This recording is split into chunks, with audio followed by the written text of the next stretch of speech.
Mangalagiri hospital రోడ్డులోని ప్రముఖ వైద్యులు డాక్టర్ అన్నే సూర్యాజీరావు సతీమణి శ్రీమతి లక్ష్మీరాజ్యం బుధవారం సాయంత్రం కన్నుమూశారు.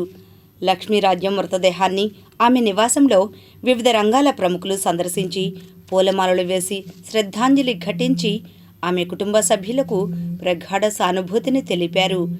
పెదవడ్లపొడి మాజీ సర్పంచ్ అన్నే చంద్రశేఖర్, వివిధ రంగాల ప్రముఖులు doctor Satyanarayana Reddy, doctor Aluri Prasad, Atluri Jayapushpa Kumar, Annapareddy Ramakrishnareddy, doctor Seetharamireddy, doctor Anil Kumar Reddy, Anne Nandakishore, doctor Aluri Vijayalakshmi, Nimmagadda Ramesh, Rayapati Venkateswararao, Anne Taraka Ramesh, Sesha Rao తదితరులు ఆమె మృతదేహాన్ని సందర్శించి శ్రద్ధాంజలి ఘటించిన వారిలో ఉన్నారు.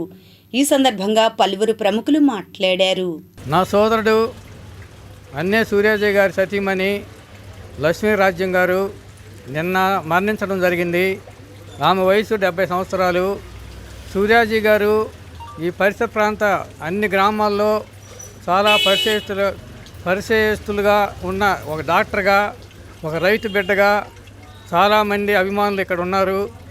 ఆయనకు ఆత్మ శాంతి కలగాలని, ఆయన ప్రగాఢ సానుభూతిని ఆ కుటుంబాన్ని తెలియజేస్తూ ఆయన్ని మనోధైర్యాన్ని ఆ భగవంతుడి వాళ్ళని కోరుకుంటున్నాను. సూర్యాజీ గారు, వైఎస్ రాజశేఖర రెడ్డి గారు కూడా వాళ్ళిద్దరు కలిసి చదువుకున్న మిత్రులు వాళ్ళు. వీళ్ళందరూ ఈయనకి రాష్ట్రంలోనే చాలామంది మిత్ర బృందం ఉన్నారు. ఆయనకు అలాంటి ఇప్పుడు జరిగిన లోటుని ఆ భగవంతుడు తీరుస్తాడని ఆయన ప్రగాఢ సానుభూతిని తెలియజేస్తూ నేను ఇంతటితో ముగిస్తున్నాను. స్థానికంగా అన్నే సూర్యాజీరావు గారు భార్య లక్ష్మి గారు రాత్రి చనిపోయినారు. సాయంత్రం పూట సూర్యాజీరావు గారు చుట్టుపక్కల గ్రామాల్లో వైద్య సేవలు చేస్తూ ఉండేవాళ్ళు. వాళ్ళకి మంచి వైద్యుల్ని బాగా చేస్తూ ఉండేవాళ్ళు. పేషెంట్లు కానీ వాళ్ళని ఆధారాభిమానాలతో చూస్తూ ఉండేవాళ్ళు. ఇక్కడ లోకల్గాను మంచి పేరుంది, రాజకీయంగాను ఇదిగాను మంచి పేరుంది.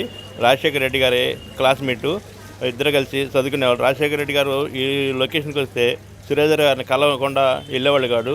అటువంటి వాడు సురేంద్రరావు గారికి మన తీరం లోటు జరిగింది. దీన్ని అందరం ప్రార్థిస్తున్నాం.